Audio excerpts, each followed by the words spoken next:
You're tuned into the stellar award-winning internet radio station. You're at the right place at the right time. Yes, Lord Radio. Hold up.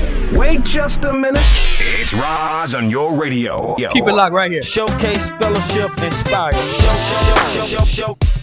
Showcase. Hey, it's Roz on the radio. Showcase, fellowship, inspire. Yes, Lord.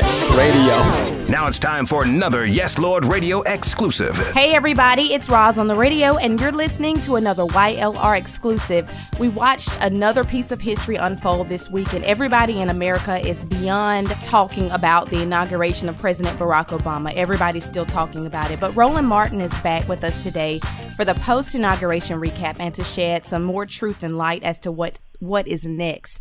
Roland, thanks so much for joining us again.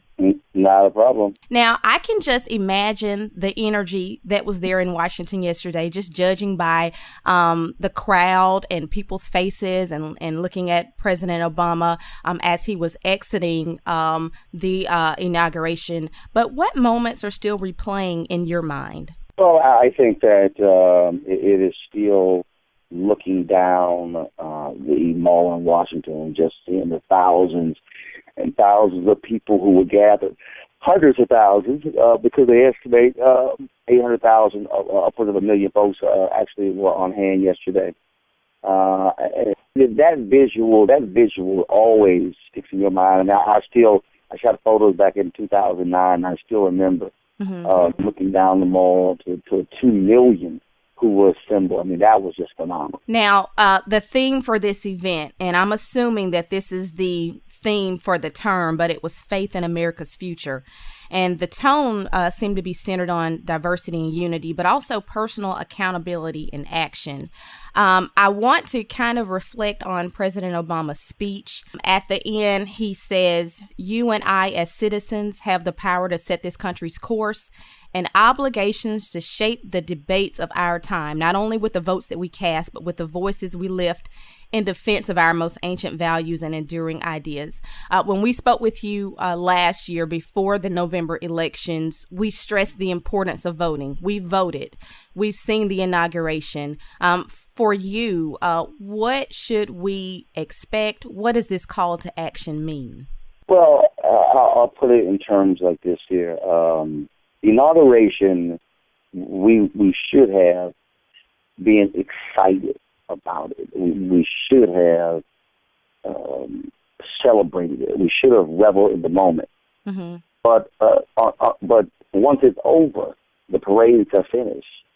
The litter has been swept up, and the opposition to the president's agenda, they are in full swing. But also other constituents who voted for the president, they also are advancing their agenda. Mm-hmm. And so my position is black folks can't be caught to where we're still watching the inauguration parade go by and not recognize that we must be fully engaged in this fight for what we desire, what we want to see, what we want to see enacted. We have skin in the game. We should be having a return on our investment. 93% of our vote 2012, 96% in 2008. That's a mighty return on investment. Yes. So I just think that, again, folks need to be focused and recognize that the election was the end of one process, and now this is the beginning of another. So the first 100 days, what do you project is going to be on the agenda? Because the president covered several things in his speech, and I understand and I recognize that it was a speech that actually forecast his 4 years, but even beyond them. But what should we be looking forward to or looking for during this time? Well, I don't particularly like the measurement of the first 100 days, because really that started with President Franklin Delano Roosevelt, and we've sort of measured every president by that since. But it doesn't really say a lot to me. Right. Oh, what's the difference between the first 100 versus the first 130? But certainly you've seen the president talking about gun control. Clearly immigration reform is going to be another issue as well.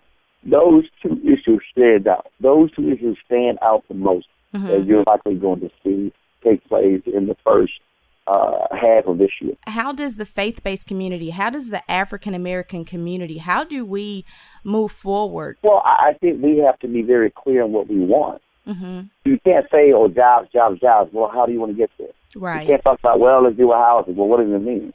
I think we must be as specific and clear in what we desire as possible. That, to me, I think what we have to do. And then marshal our forces to make it happen. Well, tell us about some of the events that you covered yesterday. Well, of course, we were on CND at 5 December. Moved early. Oh my God, it was early. Wow. I go up there as well, and then I anchored TV1's coverage inauguration from 11 a.m. to 2 p.m. And then last night, dropped by the Young and Powerful ball, if you will, their event. Then I stopped by the Ambassador's Ball. And then closed my night out. I didn't get a chance to go to the BET Ball.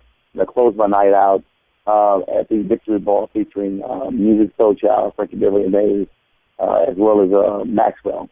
Okay. So I am, and then of course Sunday I emceed the Black Church Ball as well. So Sunday had a good time all around. Wonderful. Now we're all still wondering about the food. I'm really jealous that I couldn't be there, but tell us a little bit about the food. Girl, let me tell you something. I was running so much I didn't eat. You didn't eat, Roland.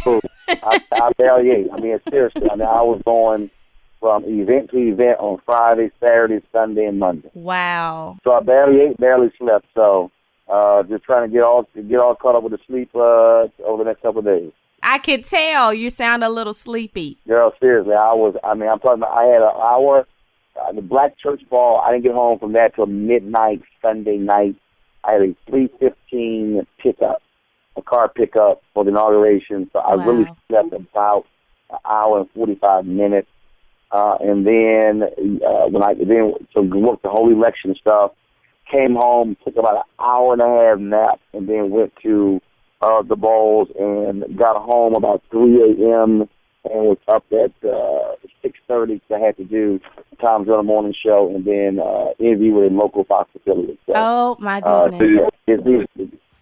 Busy 72 hours. Yes, the days in the life of Roland Martin. Well, thank you so much for sharing with us today, guys. This is Roland Martin with the post-inauguration recap. I appreciate it. Thanks a lot. Okay, thank you. Bye-bye.